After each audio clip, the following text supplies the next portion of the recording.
अभी तक हमने देखा कि तात्सुया बिना मैजिकल पावर्स के पैदा हुआ था और इसी वजह से उसकी मॉम उससे काफी ज्यादा हेट करती थी। और जब उसके ऊपर काफी सारी सर्जरीज करने के बाद भी उसके अंदर मैजिकल पावर्स नहीं आई तो उसे उसकी बहन का बॉडीगार्ड बना दिया गया। और अब तात्सुया की स्कूल लाइफ शुरू हो चुकी है जहाँ पे उसके काफी सारे फ्रेंड्स हैं। और जिस मैजिक स्कूल के अंदर वो पढ़ता है वहाँ पे दो कैटेगरी के स्टूडेंट्स हैं, पहले ब्लूम्स और दूसरे वीड्स। और जो ब्लूम्स है उनका वीड के मुकाबले मैजिक लेवल काफी ज्यादा हाई है, लेकिन हमारा तात्सुया एक वीड होके भी ब्लूम्स के ऊपर भारी पड़ जाता है। तो अगर आपने इसका पिछला पार्ट नहीं देखा तो पहले उसे कंप्लीट करके आओ, फिर ये वाला कंटिन्यू करना। और इस चैप्टर के अंदर हम देखने वाले हैं कि तात्सुया का जो मैजिक स्कूल है उसका एक दूसरे मैजिक स्कूल से कंपटीशन होने वाला है। और इस कंपटीशन के अंदर हमें तात्सुया की सीक्रेट पावर्स के बारे में पता लगेगा और काफी सारे मैजिक और मिस्ट्री के साथ इस चैप्टर को स्टार्ट करते हैं। लेकिन उससे पहले चैनल को सब्सक्राइब जरूर से कर लेना यार, काफी ज्यादा खुशी मिलती है। चैप्टर 8 की स्टार्टिंग में हम लोग देखते हैं कि सभी के सभी लोग मिस्टर जिनमोन जी की गाड़ी में टेररिस्ट ग्रुप के लोकेशन पे जा रहे हैं। तभी मिस्टर जिनमोन जी तात्सुया से कहते हैं कि ये प्लान तुम्हारा था, इसलिए सबको कमांड्स भी तुम ही दोगे। तात्सुया लियोनहार्ड से कहता है कि तुम बाहर जाने वाले रास्ते के ऊपर नजर रखना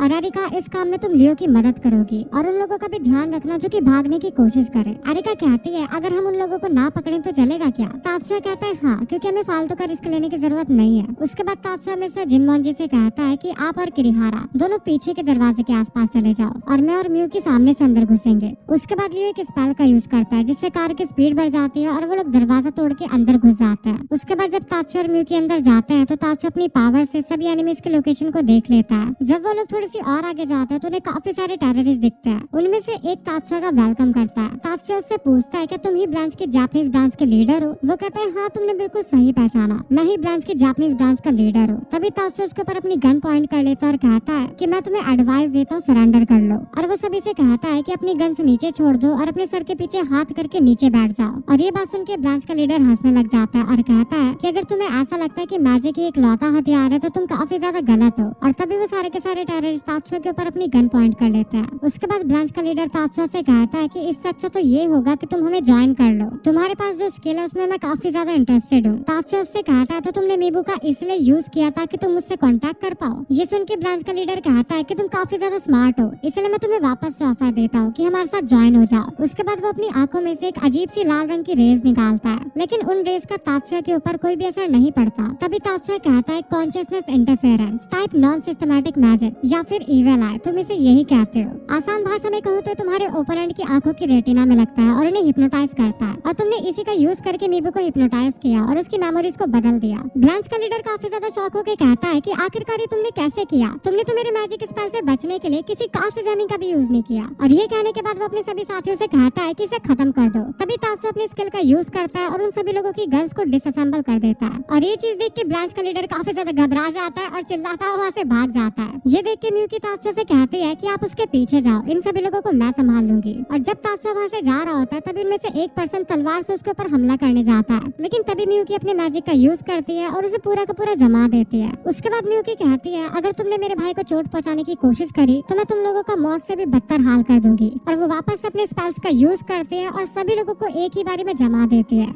दूसरी तरफ हम लोग देखते हैं मिस्टर जिनमोन जी को, जिन्होंने अपने हाथ से एक शील्ड बना रखी थी और उनके ऊपर काफी सारी फायरिंग्स हो रही थी। तभी किरिहारा पूरी स्पीड में जाता है और जो फायरिंग कर रहा था उसकी गन को काट देता है और सभी लोगों से लड़के काफी आसानी से उन्हें हरा देता है। अगले सीन में हम लोग देखते हैं कि तात्सुया को वापस से उनके लीडर के लोकेशन का पता लग जाता है और वो वहाँ पे जाते साथ सभी लोगों की गन्स को वापस से डिसअसेंबल कर देता है। तभी जो ब्रांच का लीडर होता है वो अपने सीएडी डिवाइस का यूज करके कास्ट जैमिंग शुरू कर देता है और उसके आसपास जितने भी लोग होते हैं वो सभी लोग भी अपने सीएडी डिवाइस से कास्ट जैमिंग को शुरू कर देते हैं। तात्सुया उनकी फ्रीक्वेंसी को एनालाइज करके कहता है कि तुम्हारे जो वेपन्स हैं इन्हें यूक्रेन और बेलारूस ने फंड किया है और ये ग्रेट एशियन अलायंस द्वारा स्पॉन्सर्ड है। ये बात सुन के ब्रांच का लीडर काफी ज्यादा शॉक हो जाता है और वो सभी लोगों को उसे मारने के लिए कहता है, लेकिन तभी तात्सुया अपनी गन का यूज करता है और सभी लोगों को मार देता है। तभी ब्रांच का लीडर कहता है कि आखिरकार तुम कास्ट जैमिंग के अंदर से मैजिक का यूज कैसे कर सकते हो? और जब वो पीछे के दरवाजे से भागने वाला होता है तभी उस दरवाजे को कोई काट देता है और वहाँ से किरिहारा आ जाता है। किरिहारा देखता है कि तात्सुया ने पहले सभी लोगों को मार दिया है। किरिहारा पूछता है और इसका क्या करना है? तात्सुया कहता है ये ब्रांच का लीडर है। और ये बात सुन के किरिहारा को काफी ज्यादा गुस्सा आता है क्योंकि उसी ने मीबू को भटकाया था और उसी वक्त किरिहारा गुस्से में उसका हाथ काट देता है। अगले सीन में हम लोग देखते हैं वहाँ पे पुलिस वगैरह आ जाती है और मिस्टर जिनमोन जी उन्हें हर चीज के बारे में बता देते हैं। तभी तात्सुया भी वहाँ से बाहर आ जाता है। म्यू की तात्सुया से कहती है कि भैया आप ठीक तो है ना? तात्सुया कहता है हाँ मैं बिल्कुल ठीक हूँ।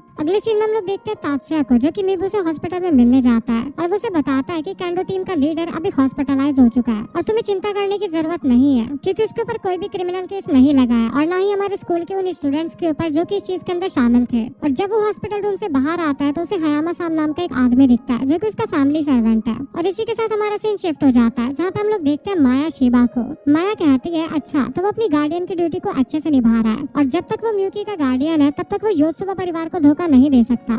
उसके बाद हम देखते हैं म्यूकी, तात्सुया और एरिका को। एरिका तात्सुया से कहती है कि किरिहारा रोज मीबू से मिलने आ रहा है। उसके बाद वो मीबू के पास जाते हैं और उसे फूल देके कांग्रेट्स कहते हैं क्योंकि आज के दिन वो हॉस्पिटल से डिस्चार्ज होने वाले हैं। तभी वहाँ पे एक आदमी आता है और वो कहता है कि तुम तात्सुया शिबा हो ना, मैं मीबू का फादर हूँ, मुझे तुमसे कुछ बात करनी है। और वो तात्सुया से कहता है कि तुम्हारा शुक्रिया, तुम्हारी वजह से मेरी बेटी वापस से अपने पैरों पे खड़ी हो पाई है। तात्सुया कहता है कि अगर मैं सच बताऊं तो मैंने ज्यादा कुछ नहीं किया, वो सब कुछ तो मेरी बहन और एरिका ने किया है। मीबू के फादर कहते हैं कि तुम बिल्कुल वैसे ही हो जैसा कि कजामा ने तुम्हारे बारे में बताया था। तात्सुया कहता है कि आप उनके बारे में कैसे जानते हो? वो कहता है कि मैं भी एक रिटायर्ड ऑफिसर हूँ, हम दोनों दोस्त हुआ करते थे और मुझे इस बारे में पता है कि तुम ही वो हो जिसने मेरी बेटी को बचाया है, इसी वजह से मुझे तुम्हें थैंक्स बोलने दो।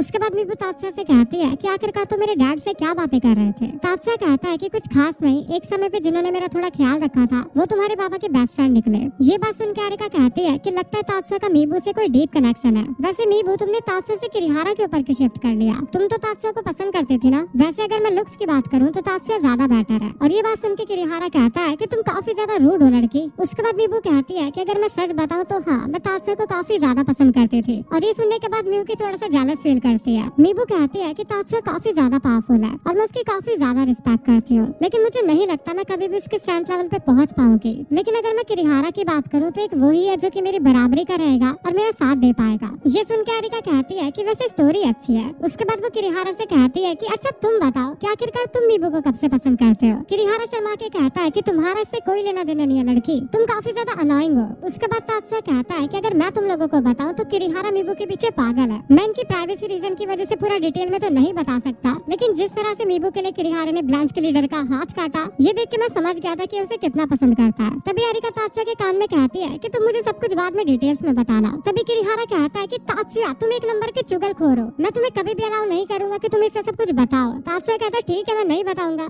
एरिका कहती है लेकिन मुझे जानना है। तभी किरिहारा एरिका के पीछे पड़ जाता है और कहता है कि भागो यहाँ से पागल लड़की। अगले सीन में हम लोग देखते हैं तात्सुया और म्यूकी को। म्यूकी तात्सुया से कहती है कि भैया आपके पास जो स्किल्स है आपको तो स्कूल आने की जरूरत भी नहीं है, लेकिन फिर भी आप अपने आप को इतना ज्यादा फोर्स कर रहे हो और ऊपर से स्कूल के जो स्टूडेंट्स हैं वो हमेशा आपकी इंसल्ट करते रहते हैं। आपके लिए सब काफी ज्यादा मुश्किल होता होगा ना, और मुझे पता है कि आपको सिर्फ मेरी वजह से स्कूल आना पड़ रहा है। तात्सुया कहता है कि तुम्हें चिंता करने की कोई जरूरत नहीं है, मुझे स्कूल में रह के अपनी नॉर्मल लाइफ एंजॉय करना अच्छा लगता है क्योंकि मुझे पता है कि मेरे पास सिर्फ यही टाइम है जो कि मैं तुम्हारे साथ आराम से बिता सकता हूँ। उसके बाद वो एक दूसरे का हाथ पकड़ते हैं और वहाँ से चले जाते हैं और ये चैप्टर यहीं पे एंड हो जाता है। चैप्टर 9 के स्टार्टिंग में हम लोग देखते हैं म्यूकी को जो कि अपने मैजिक की प्रैक्टिस कर रही थी। तभी वहाँ पे हारुका नाम की एक लड़की आती है। तात्सुया उससे पूछता है कि तुम यहाँ पे क्या कर रही हो? तो याकुमो तात्सुया से कहता है कि तुम्हें चिंता करने की जरूरत नहीं है क्योंकि हारुका मेरी ही स्टूडेंट है। उसके बाद हारुका कहती है कि मैं तुम्हें डिस्टर्ब करने के लिए माफी चाहती हूँ, लेकिन मैंने देखा कि तुम मिराज बैठ के प्रैक्टिस कर रहे थे। और वो म्यूकी से पूछती है क्या तुम भी नॉन स्कूल कॉम्पिटिशन में पार्टिसिपेट कर रही हो? तभी याकुमो कहता है कि हाँ तुमने बिल्कुल सही कहा, म्यूकी मिराज बैट और आइस पिलर में पार्टिसिपेट करेगी। तभी हारुका कहती है कि तुम दो कॉम्पिटिशन में पार्टिसिपेट करोगी, ये तो काफी ज्यादा इम्प्रेसिव है।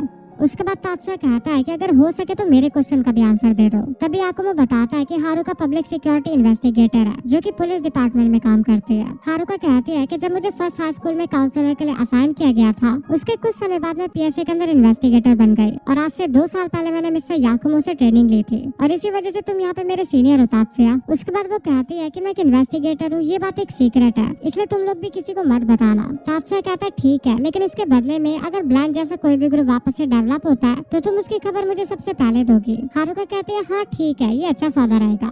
उसके बाद हमारा सीन शिफ्ट होता है और हम लोग देखते हैं कि लियोनहार्ड और तात्सुया फुटबॉल खेल रहे हैं। तभी तात्सुया अपनी बॉल योशिदा नाम के एक लड़के को पास करता है और वो एक काफी अच्छा गोल कर देता है और उसी के साथ उनकी टीम 9-2 के स्कोर से जीत जाती है। उसके बाद लियोनहार्ड कहता है कि काफी अच्छा खेलता है। तात्सुया कहता है हाँ मैंने जितना सोचा था ये उससे भी ज्यादा फास्ट है। उसके बाद तात्सुया योशिदा से कहता है कि तुमने अच्छा खेला। योशिदा कहता है हाँ और तुम लोगों ने भी। उसके बाद वो एक दूसरे को इंट्रोड्यूस करते हैं और वो अपना पूरा नाम मिकी ही को योशिदा बताता है। लियोनहार्ट कहता है कि तुम मुझे लियो कह के बुला सकते हो। तात्सुया कहता है और मेरा नाम तात्सुया है। फिर योशिदा लियोनहार्ट से कहता है कि ऐसे काफी ज्यादा कम ही लोग हैं जिनके पास इतना पेशेंस है जो कि एरिका जैसे लोगों को संभाल पाए। तात्सुया पूछता है कि तुम एरिका को जानते हो? तभी वहाँ पे एरिका जाती है और कहती है कि हाँ, ये मेरे बचपन का दोस्त है और जब से हम स्कूल में आए हैं ये मुझे अवॉइड कर रहा है। उसके बाद हमारा सीन शिफ्ट होता है और हम लोग देखते हैं स्टूडेंट काउंसिल के मेंबर्स को जो कि समर में होने वाले 9 स्कूल कंपटीशन के बारे में बातें कर रहे थे। वो लोग बताते हैं कि 9 मैजिक यूनिवर्सिटी के अंदर